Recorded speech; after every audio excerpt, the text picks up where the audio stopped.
l'objectif de ce webinaire, c'est de vous présenter un petit aperçu des projets citoyens en Bretagne, où on en est, et notamment les fiches sur à la fois les sociétés de projets et les coopératives qu'on a éditées en fin d'année, juste en fin d'année dernière, et qu'on va rediffuser un peu au courant de l'année plus largement.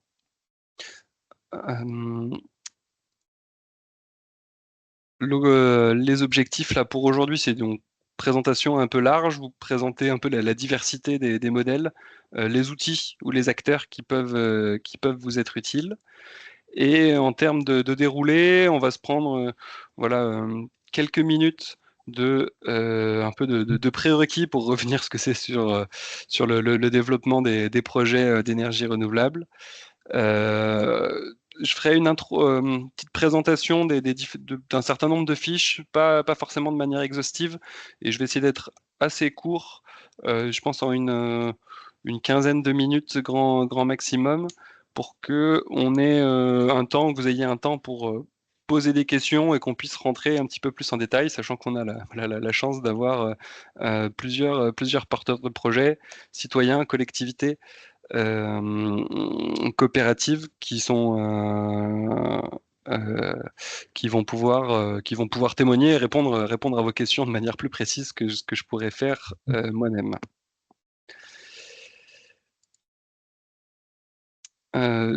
Juste pour très brièvement me représenter, donc je suis salarié de l'association Brezalec, qui est l'association qui fédère les 8 agences locales de l'énergie d'Ikima bretonne, avec donc des missions plutôt pour mutualiser en gros, un certain nombre de projets et de moyens en Bretagne parmi ces agences, mais aussi d'animer un certain nombre de réseaux sur les énergies renouvelables et les économies d'énergie, dont le réseau Taranis, et coordonner un certain nombre de projets, là encore régionaux.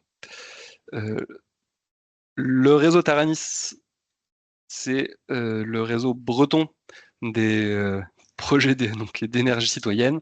Donc là, la branche régionale d'énergie partagée. Il y a des projets citoyens, vous le voyez sur la carte, un petit peu dans toute la France. Des projets photovoltaïques en jaune, éolien en bleu, un petit peu de biomasse, méthanisation ou bois énergie. Et du coup, notre rôle à Brezalec et avec les ALEC et un certain nombre de partenaires, dont Énergie en Pays de Vilaine, c'est d'accompagner tous les porteurs de projets et les territoires, faciliter des espaces d'échange, de discussion, et pour voilà, accompagner et favoriser l'émergence de nouveaux projets. Donc, pour ceux qui sont voilà, adhérents à Taranis, en fait, on adhère à l'association Énergie Partagée, et on a nos moyens plus spécifiquement dédiés en Bretagne euh, pour cela via Brezalec et les ALEC. Tous les projets dont on va parler, je continue un peu dans cette intro rapide, ce sont des projets qui sont labellisés citoyens. Donc quand on parle de projet citoyen, alors c'est sûrement évident là pour la plupart d'entre vous qui connaissez bien le réseau, mais c'est important de le rappeler. Donc c'est des projets qui respectent un certain nombre de critères. Il y en a une liste importante qui sont relatifs aux différents axes: de défendre l'intérêt territorial, d'avoir une gouvernance partagée, de pouvoir permettre à travers le développement d'un projet une dynamique locale, d'avoir une exigence accrue vis-à-vis des enjeux écologiques, et de pouvoir permettre un investissement public et citoyen. Donc ces axes, ils étaient déjà latents dans la charte qui a permis la création du réseau en 2010.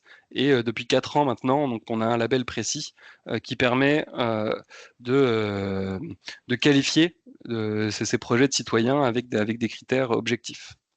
Euh, pour autant, même si tous ces projets respectent ces critères, il y a une diversité assez forte. Alors, la carte des projets, c'était pour pouvoir vous montrer, elle n'est pas tout à fait à jour, elle l'est plus, elle a 2 ans, là on est en train de la mettre à jour, mais c'était pour vous donner un petit peu une image de où est-ce qu'on en est en Bretagne, à la fois sur les aplats de couleurs que vous voyez, donc, qui sont à l'échelle, à la maille EPCI. Ce sont les territoires bretons où on a déjà une coopérative citoyenne, une société citoyenne locale. Alors, certains territoires se recoupent, d'autres, c'est pas parce on est plutôt sur des territoires assez larges, mais ça donne une première visibilité sur les territoires d'implantation des coopératives et sociétés citoyennes. Et les points de couleur, ce sont les projets, alors qui étaient référencés il y a 2 ans. Il y en a pas mal de nouveaux depuis. Des projets qui sont soit portés en direct par les coopératives locales, soit qui nécessitent la création d'une société de projet et qui peut réunir un certain nombre de partenaires, citoyens, mais aussi publics et privés. Et donc, c'est plutôt de ce type de ces projets-là dont on va parler aujourd'hui. Donc, les fiches, donc je vous ai renvoyé le lien dans le mail ce matin, vous avez tous dû recevoir. Donc, l'idée, c'est de pouvoir aujourd'hui, en quelques dizaines de minutes, donner un peu des petites grilles de lecture pour pouvoir les lire, les comprendre et les utiliser. Alors, il y a une partie de fiches qui correspond vraiment à ce qu'on nous on appelle les coopératives locales ou les sociétés citoyennes. Un exemple là, alors voilà, Patrice est, est parmi nous en photo. Il y en a une dizaine, comme ça permet de savoir où est implantée la coopérative, le nombre de sociétaires, de capital, une petite vision sur les différents projets. On ne va pas s'attarder sur ces fiches et sur la présentation des coopératives aujourd'hui. On va plutôt essayer de voir un petit peu plus en détail les sociétés de projets, donc plutôt sur des projets d'envergure, et voir un peu les différents critères, la diversité des modèles, des acteurs qui les portent. Quelques prérequis encore avant de rentrer dans le détail, pour être sûr qu'on ait tous les bases pour un peu comprendre à la fois la présentation et les échanges qui pourront suivre. Dès qu'on parle de société de projet, donc d'un projet éolien, photovoltaïque au sol, on va avoir une société dédiée qui va porter l'ensemble des démarches. Et ce projet-là va durer un certain nombre de temps entre la phase de développement qui va démarrer souvent à partir du moment où le foncier est identifié et ce qu'on appelle sécurisé par la société ou un des partenaires qui le met à disposition de la société. La phase d'instruction qui peut être assez longue, la phase de recours qui peut également elle aussi être assez longue, et ensuite une fois que le projet est purgé de tout recours, autorisé, on va avoir une phase de préparation des travaux, de financement des panneaux solaires ou des éoliennes pour ces 2 filières, et une phase d'exploitation derrière. Souvent, on va distinguer de 2 grandes étapes qui sont aussi liées à 2 phases de financement de ces projets. Et on le verra que du coup, ça implique beaucoup de choses sur la manière dont sont portés ces projets et qui est autour de la table et comment s'articulent les relations entre les différents partenaires. Donc sur la phase de développement, ça dépend des filières, mais on va avoir entre, disons, 100, 200 et 600 000 euros de frais de développement pour réaliser l'ensemble des études. Et ces frais-là sont à risque avant de savoir si le projet sera autorisé ou non. Une fois que le projet est autorisé, là, en revanche, les porteurs de projets vont aller solliciter, on va avoir des besoins qui vont être beaucoup plus importants. Donc là, un facteur probablement au moins 10, alors en fonction de la puissance qui est autorisée. Donc là, on part plutôt en centaines de milliers d'euros, là en millions. Donc généralement, il y a un emprunt bancaire qui va pouvoir couvrir 70 à 80, 90% des frais, mais il y aura une levée de fonds propres qui va être également importante, mais par contre avec une logique de risque qui va être différente. Je vais assez vite là-dessus, on peut y passer une demi-journée, mais c'est au moins pour avoir un peu les bases pour la suite. Donc voilà, deux niveaux, finalement 2 phases importantes, avec un niveau de risque que le projet soit réalisé ou non, et du coup finalement de temps passé ou d'investissement réalisé qui peuvent être perdus, et une phase de construction, financement avec un niveau de risque qui est moins élevé, mais avec des montants qui sont plus conséquents. Alors avec ça, quel type de projet citoyen on fait? On a un certain nombre d'acteurs qui peuvent participer directement ou indirectement à des projets d'énergie renouvelable citoyens. Je vais essayer de les détailler rapidement. On va avoir des opérateurs privés ou pas, selon les types de projets qui seront au capital de la société. On peut avoir des développeurs qui sont prestataires, d'autres qui vont être directement actionnaires, sociétaires et du coup porteurs de projets directement. On va avoir généralement des collectivités, communes, communautés de communes, qui vont pouvoir soit investir en direct dans ces sociétés ou qui vont être intermédiés par des sociétés d'économie mixte, des SEM, qu'elles portent avec généralement des syndicats d'énergie. En tout cas, c'est le cas pour la plupart en Bretagne. Certaines vont également, alors ça peut être aussi avec les syndicats d'énergie, créer des SAS, des SAS de territoire. Donc, c'est pas des sociétés d'économie mixte, mais qui vont avoir un rôle similaire. Et enfin, les citoyens. On a un certain nombre de projets où des habitants ont pu investir directement dans les sociétés de projets, ou en indivision via des clubs d'investisseurs.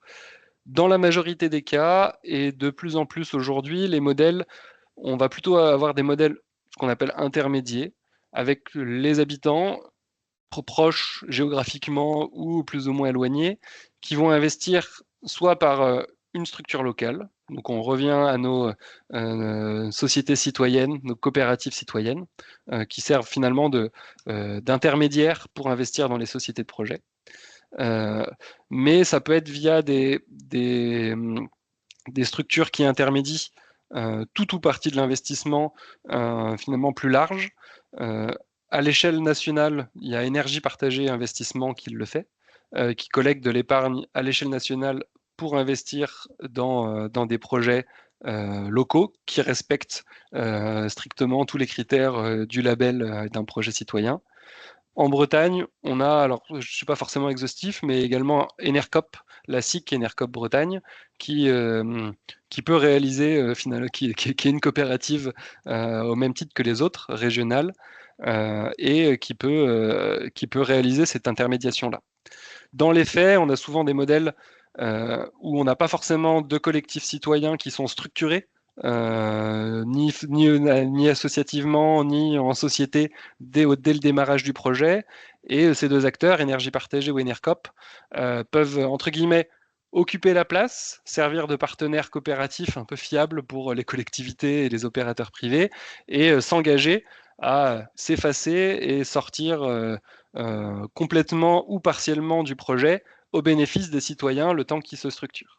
Donc c'est des exemples qu'on pourra reprendre par la suite, et on a un certain nombre de cas qui fonctionnent comme ça.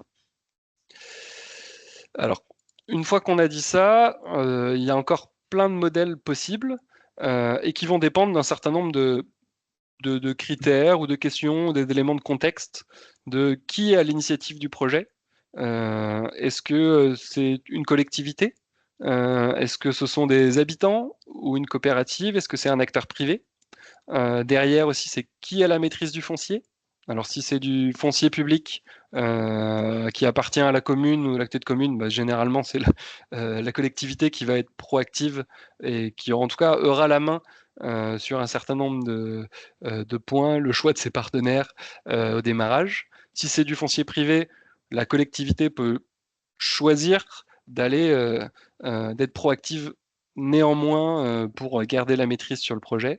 Des habitants peuvent le faire en se structurant et l'ont fait dans un certain nombre de projets, on le verra. En tout cas, ça c'est un point un peu crucial qui va déterminer beaucoup de choses par la suite de l'initiative du projet et de la maîtrise du foncier. On verra que du coup, il y a des projets citoyens où il y a des acteurs locaux, des habitants qui rentrent soit dès le début, soit en phase de développement ou dans un second temps. et du coup avec aussi une prise de risque qui va être différente. Alors, donc des collectivités qui vont pouvoir jouer des rôles différents, un développeur qui pourra être très présent ou dans la société en termes de gouvernance et de financement ou beaucoup moins, sachant que dans les critères d'un projet citoyen, on a en tout cas au maximum un acteur privé qui peut occuper 40%, pardon, les collectivités, acteurs publics et citoyens qui ne peuvent pas représenter moins de 40% du capital de la société de projet. Tout ça, ça évolue. Ça peut évoluer dans le temps.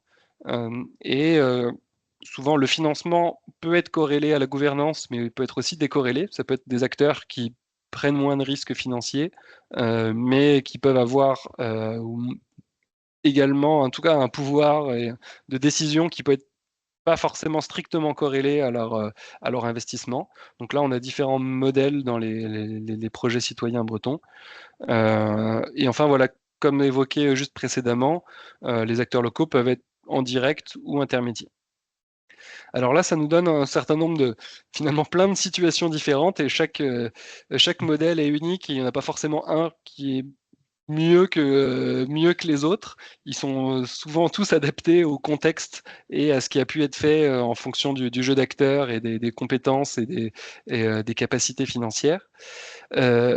Ce que je vais faire, c'est que là, je vais juste tirer quelques petites lignes, des petites questions pour vous donner un peu des clés de lecture sur ces différentes fiches. Et ensuite, on pourra peut-être rentrer un peu plus en détail et prendre toute une série de questions et pouvoir faire témoigner aussi les porteurs de projets en fonction de vos questionnements.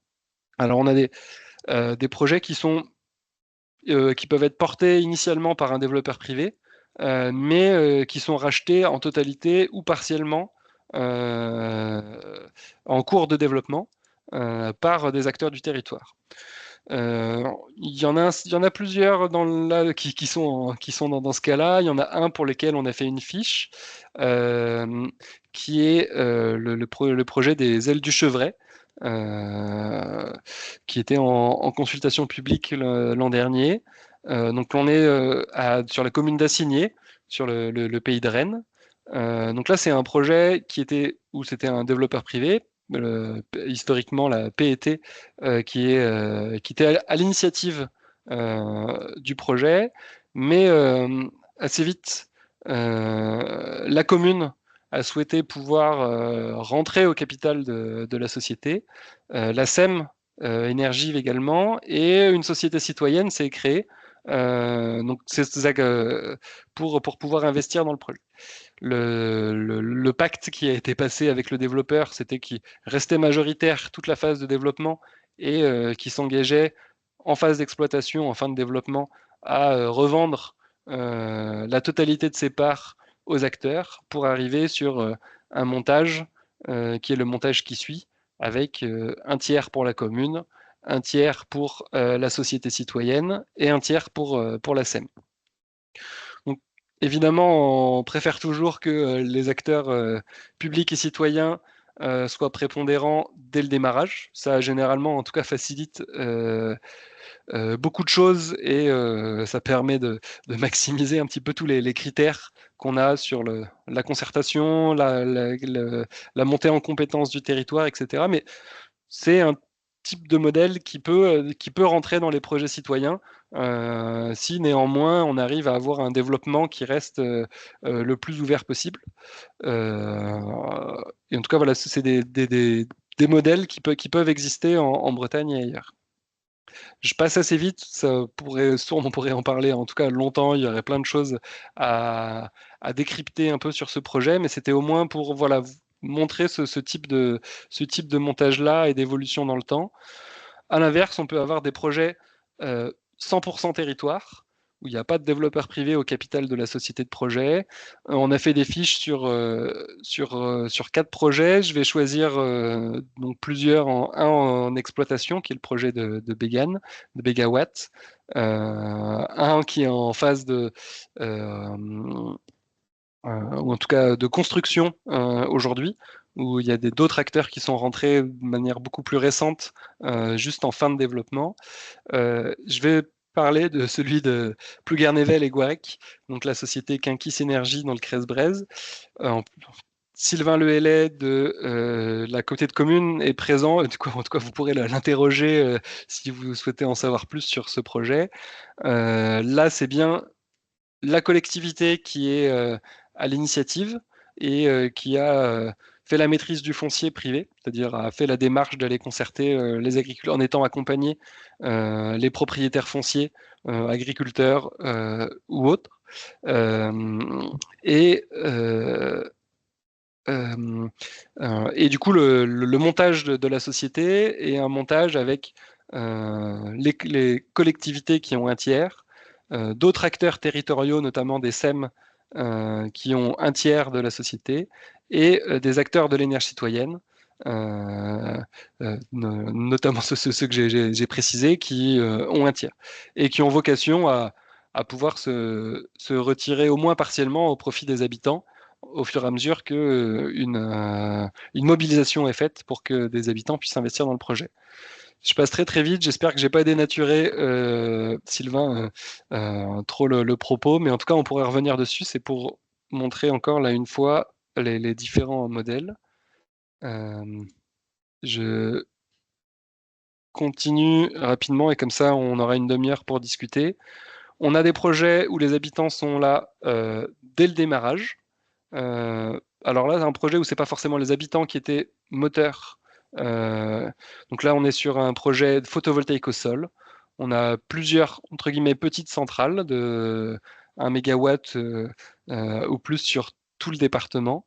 On a des coopératives citoyennes là qui étaient déjà structurées, mais qui ont investi de manière symbolique, qui ont mis 1000 euros dans le projet dès le démarrage, aux côtés des collectivités, syndicats de déchets et comités de communes, qui étaient, elles, avec la SEM Énergive, porteuses du projet.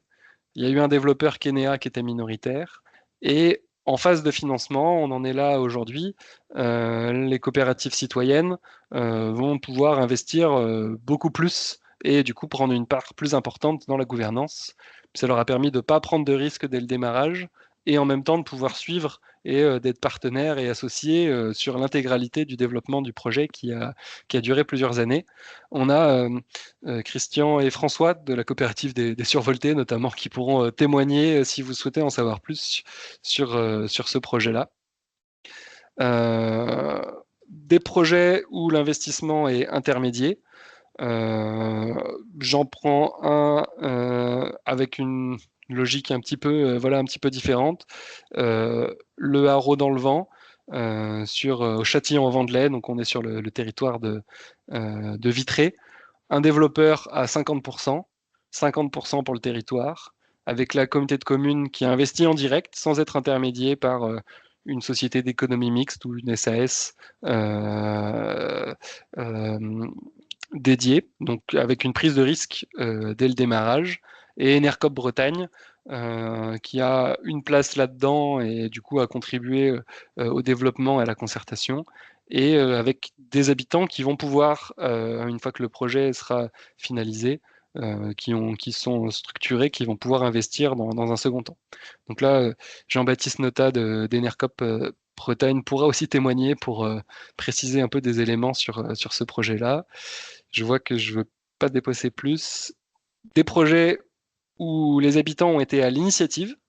Le projet de Fééole, donc qui est en construction actuellement, donc qui possédait 100% de la société de projet dès le démarrage, et au moment où il a fallu en tout cas finaliser le développement et le financement, qui sont ouverts à énergie partagée, la SEM Énergive, Rechauffer Communauté et une SEM qui n'est pas bretonne, mais qui du coup a permis d'apporter des compétences de développement pour finaliser la CIP-ENR.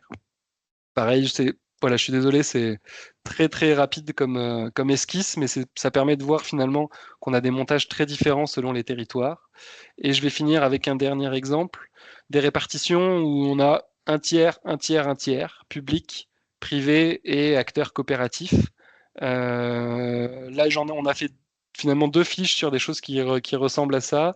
On a plusieurs autres projets qui finalement sont inspirés. Je vais parler du projet de l'Enrigan, où sont également les survoltés. Donc là, on a un développeur qui est un tiers à la fois du capital et du coup au sein de la gouvernance. On a des acteurs territoriaux, donc la commune et la SAM Énergive, qui ont un tiers du capital. Et des acteurs citoyens, donc Enercop, Énergie Partagée et la coopérative des survoltés, qui ont un tiers. Sachant qu'il y a une solidarité entre ces trois, au sein de ce bloc citoyen. Et il y a eu toute une réflexion qui a été faite dès le démarrage pour si la coopérative locale des survoltés pouvait mobiliser autant d'argent ou pas, est-ce que Enercop et Énergie Partagée peuvent assurer le complément et finalement avoir une sorte de vraie complémentarité entre des coopératives qui sont plus larges, qui peuvent prendre du risque et qui ont plus de compétences des salariés, et une coopérative qui est locale, qui connaît le territoire, et du coup qui a aussi plus de légitimité pour défendre, comprendre et défendre le projet. Voilà, je suis allé très vite pour présenter un petit peu tout ça. Je ne vais pas en dire plus là. J'espère que je n'ai pas trahi un peu chacun des projets pour les différents témoins. Vous me direz. On peut avoir une petite phase de questions. Alors, dans la conversation ou les questions-réponses, le micro est coupé par défaut pour tout le monde parce qu'on était très nombreux. Donc, je vous invite plutôt à poser les questions par écrit que je vais reprendre. Et s'il y a besoin, on pourra avoir des réponses orales des différents témoins. Et,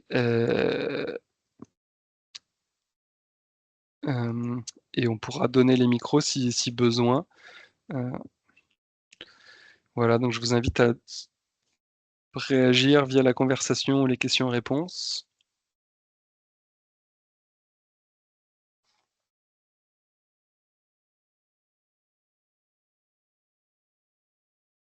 Donc c'était aussi l'objectif de faire vite pour que y ait ces échanges-là qui soient le plus favorisés. Sinon, peut-être Sylvain, Christian, Jean-Baptiste, est-ce que vous voulez ajouter un peu des éléments sur les projets auxquels vous avez participé? Vas-y, Christian. Oui, déjà merci pour ta présentation, elle est assez exhaustive. C'est clair. Moi, je vois au travers de l'expérience des survoltés, alors moi c'est Christian Roger, je me suis présenté, mais coopérative des survoltés au nord de Rennes, là, ce qui agit sur 2 communautés de communes, la Bretagne romantique et Valdy-Lobigné. Juste pour dire que, en fait, on s'aperçoit, c'est vrai que la coopérative citoyenne, lorsqu'elle est de territoire, lorsqu'elle est présente dès le départ, permet une fluidité dans le projet beaucoup plus importante que lorsqu'on arrive plus d'une autre manière, c'est-à-dire quand l'investisseur est devant et après qu'on corrige avec des citoyens qui reviennent parce qu'il y a de la tension, etc.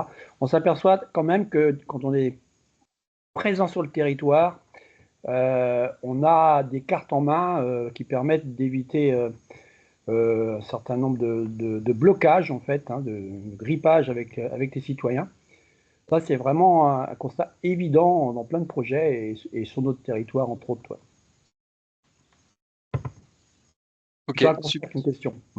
Super, merci Christian pour effectivement plus les habitants sont associés au démarrage. Après, quelle que soit la manière de le faire, plus c'est facile pour la suite. On a une question de Marc Pénicaud sur la rémunération du développeur pour sa prise de risque à la sortie.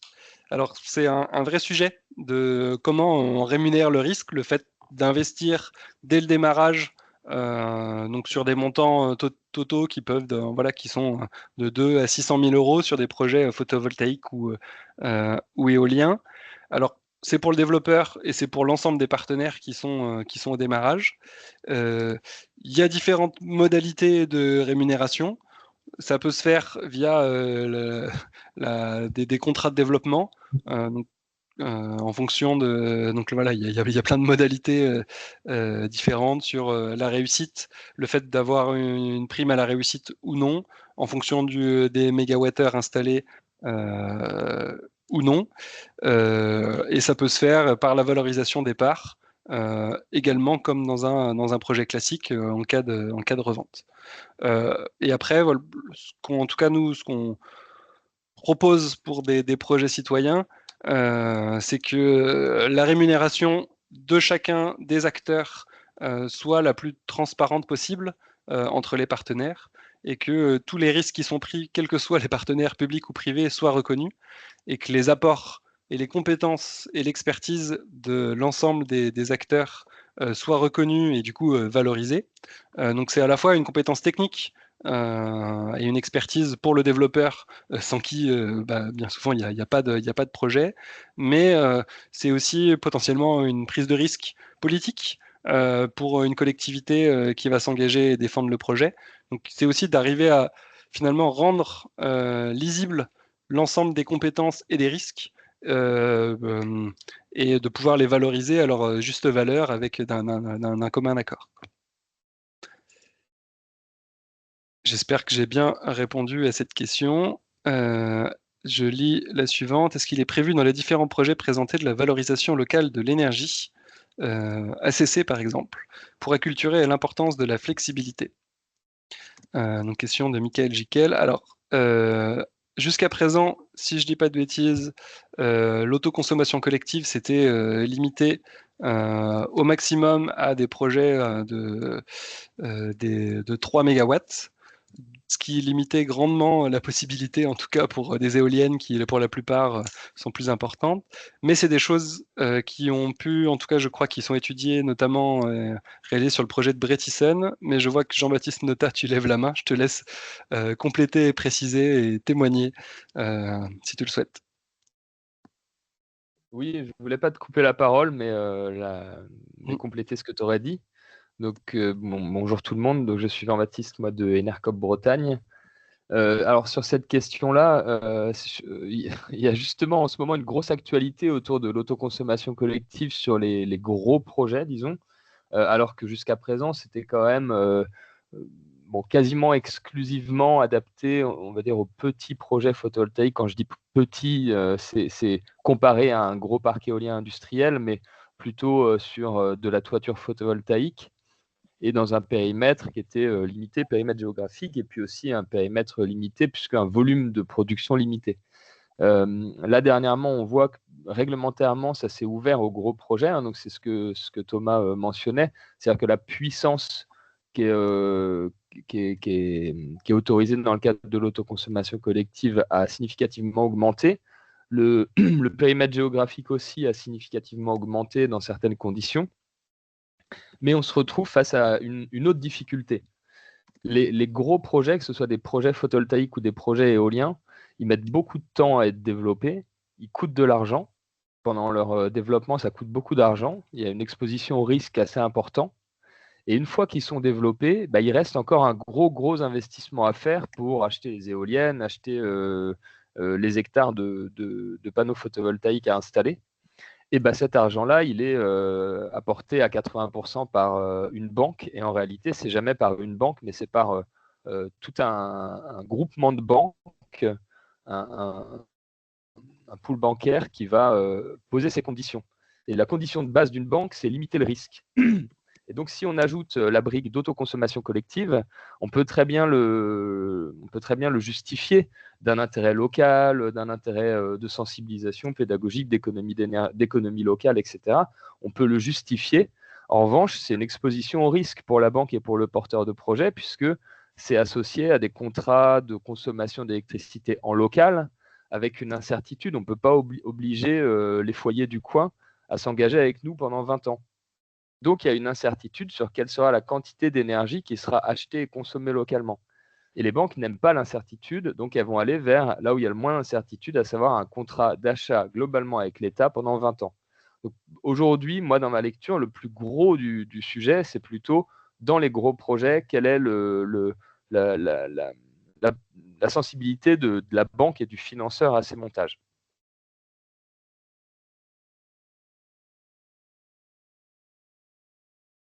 Merci, Jean-Baptiste.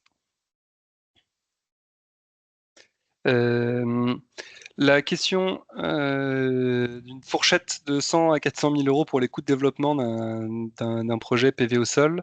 Est-ce que ces coûts sont au minimum de 100 000 euros, même pour les petits projets en dessous de 300 kilos?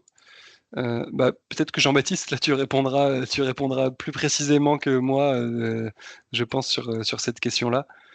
Oui, alors on est plusieurs à Enercop Bretagne, et si Hein. ma collègue Mathilde, qui est plus spécialiste que moi en photovoltaïque, était là, elle pourrait donner les chiffres précis, mais non, globalement, en dessous de 300 kW crête, et même aujourd'hui en dessous de 1 MW crête, au cas par cas, pas tout le temps, mais au cas par cas, on n'a pas d'études d'impact environnementaux à produire. Donc les coûts d'études sont très très diminués.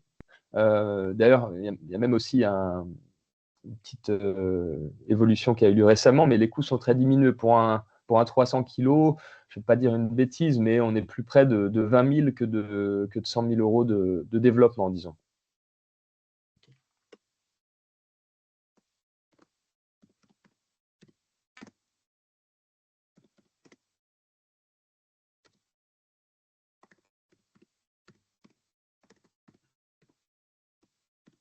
Est-ce que vous avez d'autres questions ou réactions?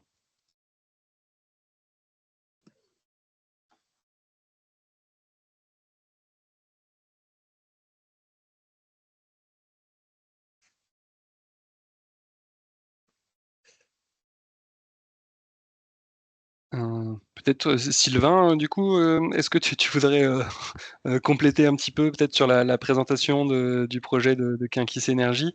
Peut-être comment ça s'est passé, peut-être sur la sécurisation du foncier ou les relations, enfin voilà, peut-être que compléter à des... Oui, bonjour, bonjour à tous, Sylvain Lehellet, moi je suis du coup de la communauté de communes du Creil Braze, et je suis désolé Thomas, mais le schéma de gouvernance il a un peu évolué juste avant la parution du guide, donc il faudra qu'on l'actualise à l'occasion. On est aujourd'hui plutôt à 40% pour les acteurs des ENR citoyennes, 40% pour les collectivités et 20% pour les acteurs d'investissement territoriaux, donc à savoir la SEMBRAZE.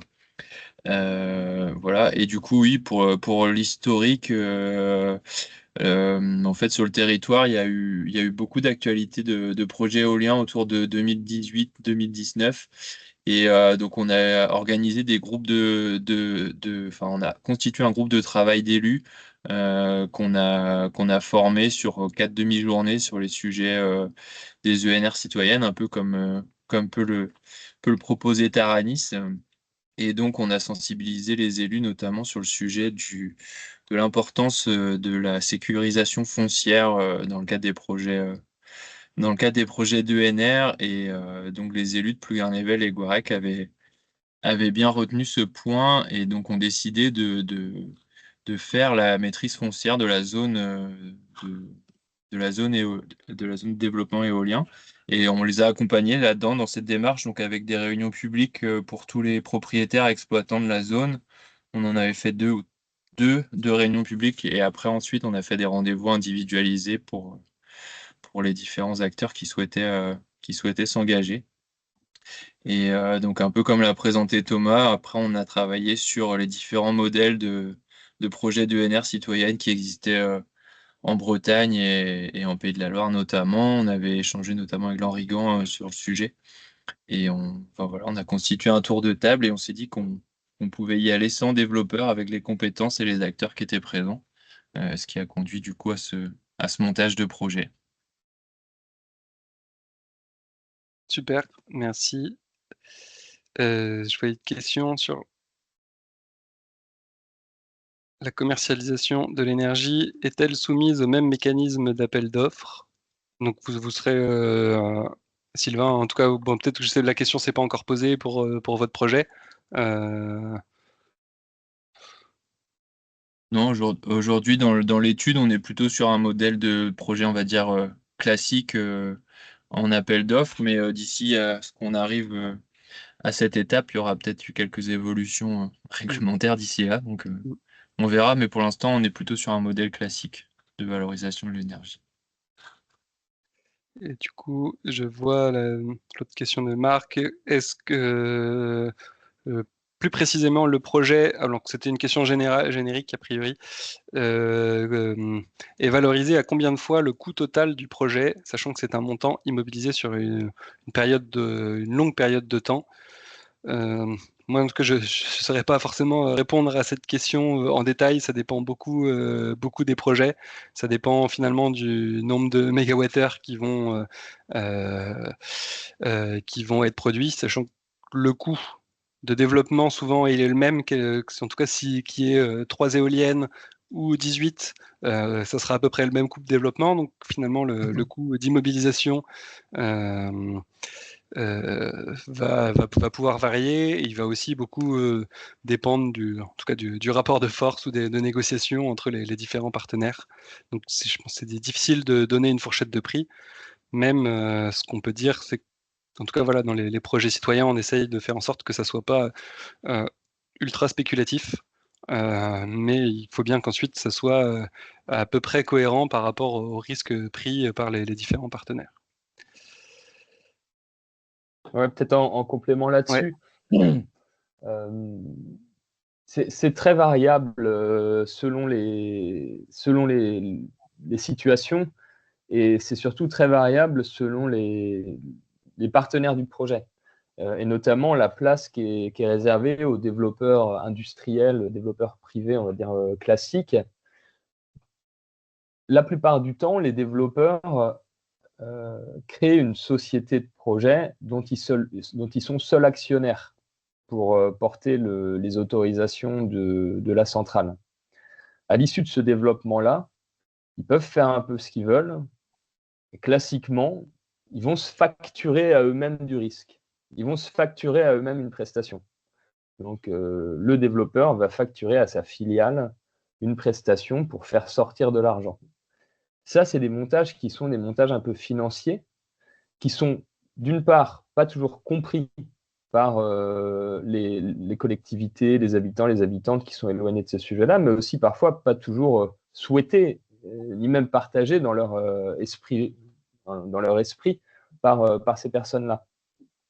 Donc, si on prend l'exemple des projets éoliens citoyens du pays de Redon historiquement, on était très peu dans cette logique-là. Donc, il n'y avait pas d'anticipation a priori de ce que serait cette valorisation du risque de développement, etc. Aujourd'hui, qu'on se dirige vers des projets qui sont hybrides avec des participations de collectifs citoyens, de collectivités, mais aussi de développeurs, selon les cas, qui ont plus ou moins de place, et les développeurs injectent de plus en plus cette façon de faire dans les projets.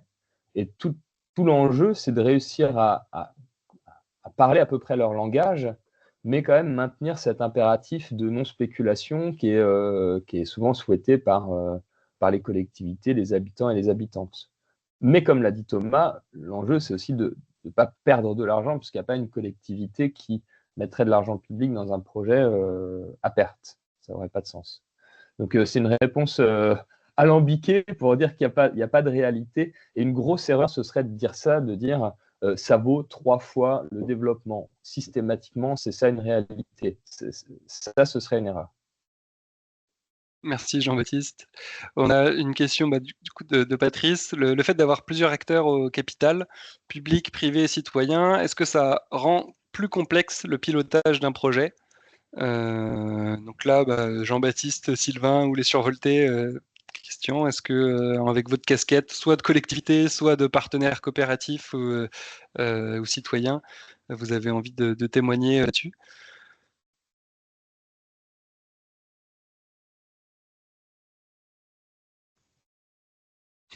Oui, Christian? oui.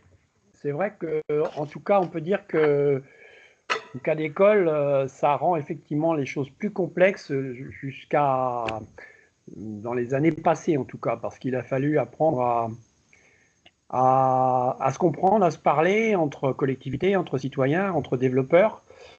Parfois, phénomène nouveau, hein, se mettre tout le monde autour d'une table avec des casquettes différentes, c'est pas toujours bien compris. Il y a des habitudes prises peut-être de par le passé qui étaient des chasses gardées, des territoires. Là, c'est du domaine du privé, là, c'est du domaine des élus. Et voilà que le phénomène nouveau aujourd'hui, eh ben, les citoyens s'emparent de cette problématique de l'énergie à leur porte et sont présents, veulent être pleinement présents. Je pense que les choses évoluent quand même maintenant dans différents territoires. On le voit bien que maintenant, les politiques, les citoyens et les développeurs commencent à comprendre qu'on a tout intérêt à se mettre tous ensemble pour tirer la charrette dans le même sens. C'est mon point de vue en tout cas. Je ressens les choses Merci comme ça. Christian. Sylvain, est-ce que tu veux témoigner avec la casquette collectivité? Ouais. Pour répondre à la question, je dirais que c'est pas forcément plus complexe. Ça peut prendre plus de temps, mais je pense que quand du coup les sujets sont débattus, expliqués et partagés, c'est plutôt bénéfique en fait. Certes, on a besoin de se réunir peut-être plus souvent que si on était sur un portage unique, mais je pense que c'est plutôt bénéfique pour le projet. Je pourrais compléter qu'avec nos casquettes, en tout cas Taranis, d'accompagnement de ces projets et énergie partagée, on a développé un certain nombre d'outils qui permettent aussi de faciliter la compréhension, la répartition du travail entre les collectivités, les acteurs privés et des citoyens. De qui est responsable de telle et telle action, qui doit être informé, qui doit être consulté. Et en tout cas, on a un certain nombre d'outils, ce qu'on appelle les outils du co-développement, qui permettent de faciliter un peu la répartition des tâches et finalement la bonne entente pour le déroulé d'un projet qui reste un projet complexe, industriel, avec des acteurs qui peuvent avoir des temporalités de décision différentes, qui peuvent avoir des niveaux des asymétries et des niveaux de compétences différents, et des enjeux ou des exigences qui peuvent être différents.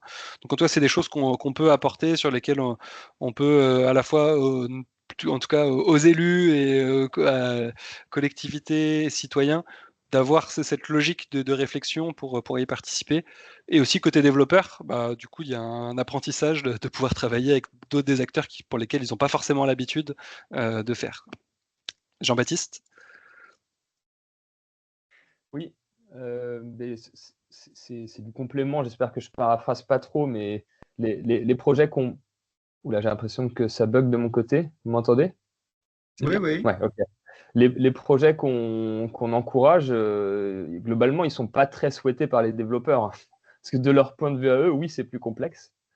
Mais il y a deux niveaux de complexité. Je pense qu'une chose que ce type de projet collectif citoyen amène, c'est on va dire dans la graduation de la concertation. Il y a codécision, consultation, concertation, information, etc. C'est à minima de la co-construction.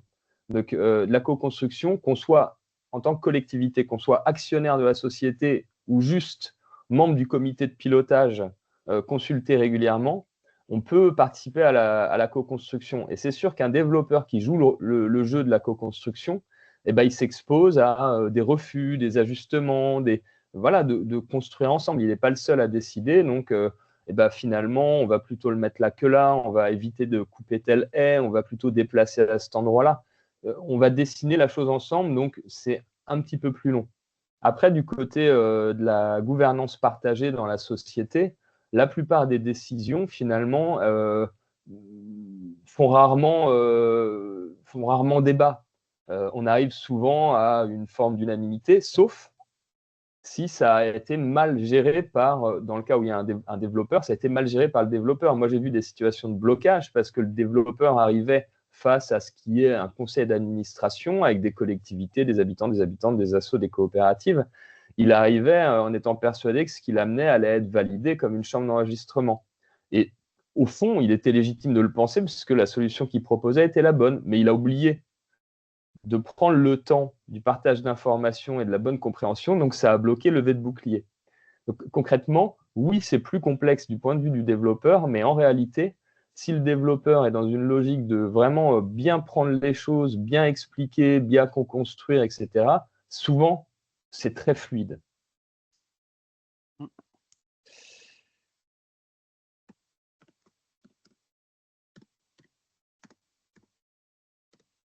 François, vas-y. François des Gaborio, de la coopérative des survoltés.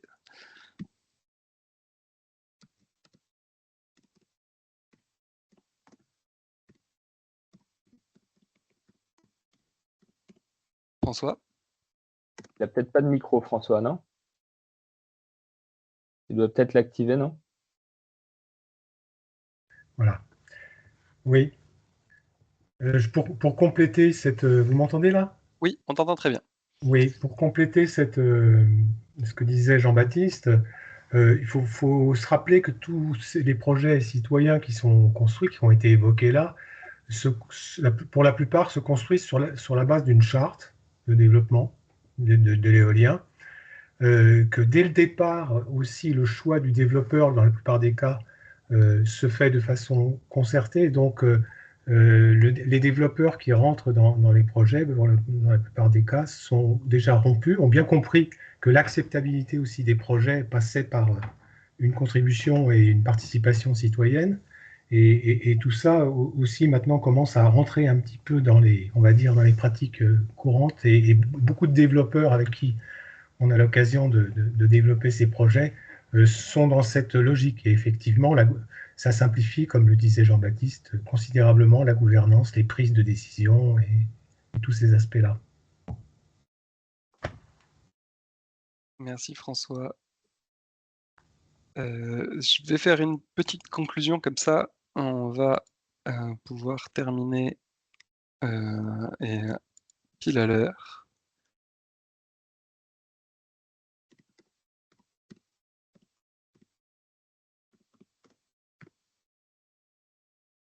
Ah merde.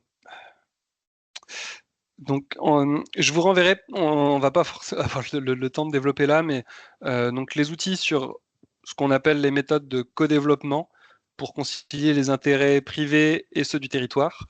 Donc c'est globalement ce qu'on appelle une matrice RACI qui permet de pouvoir distinguer un petit peu les besoins, attentes et les rôles de chacun des partenaires. Donc c'est des outils qui sont importants en tout cas d'avoir et sur lesquels se former pour pouvoir travailler en tout cas avec des différents types d'acteurs et qui peuvent aider. On ne va pas le développer là, mais c'est des choses sur lesquelles on pourra revenir et sur lesquelles on a une formation d'une journée pour rentrer dans les détails. J'en profite également pour citer un autre outil qu'on utilise, qu'on appelle la moulinette. Donc, alors, c'est plutôt à destination des collectivités, mais c'est un outil de simulation économique pour nourrir la réflexion d'une collectivité qui s'interroge sur son investissement dans un projet ENR. Entre un scénario, il y a un projet clé en main qui est porté par un développeur, la collectivité ne fait rien. Elle n'a pas de place dans la gouvernance, elle aura des retombées fiscales, un peu ou éventuellement de loyer si c'est sur du foncier public. Un scénario où la collectivité va co-investir, mais plutôt dans une phase finale, avec du coup un poids limité dans la gouvernance, et donc elle aura également une partie des intérêts et des dividendes sur toute la phase d'exploitation, et un scénario qu'on appelle du coup la co-développement, co-investissement, où la collectivité s'implique dès le début du développement du projet. Donc forcément, c'est potentiellement une prise de risque un peu plus importante, mais qui peut être cadrée et qui peut aussi être substituée par le fait de s'investir, de s'occuper de faire un apport en nature avec des promesses de bail de certains de ses administrés ou autres. Donc il y a plein de manières pour même des collectivités avec de faibles moyens financiers et des toutes petites communes, comme c'était le cas de l'Henrigan avec les survoltés, ou de communes là en Centre-Bretagne, de pouvoir s'investir dès le début, d'avoir un poids qui reste important dans la gouvernance et du coup une valorisation économique qui est plus importante. Donc évidemment, ça ne remplace pas un vrai budget prévisionnel, mais ça permet d'avoir quelques ordres de grandeur pour une commune ou une Comcom qui cherche à savoir comment se positionner. Donc c'est voilà, un outil qu'on a sur lequel on peut, en tout cas, on peut vous aider. Et quand je dis on, je dis les animateurs et animatrices Taranis, donc soit à l'échelle de Brézalec, où on va intervenir surtout dans les zones blanches, et vous avez un certain nombre d'interlocuteurs locaux qui sont dans les agences locales de l'énergie et du climat ou à Énergie en Pays de Vilaine. Donc c'est plutôt prioritairement à eux auxquels vous pouvez vous adresser.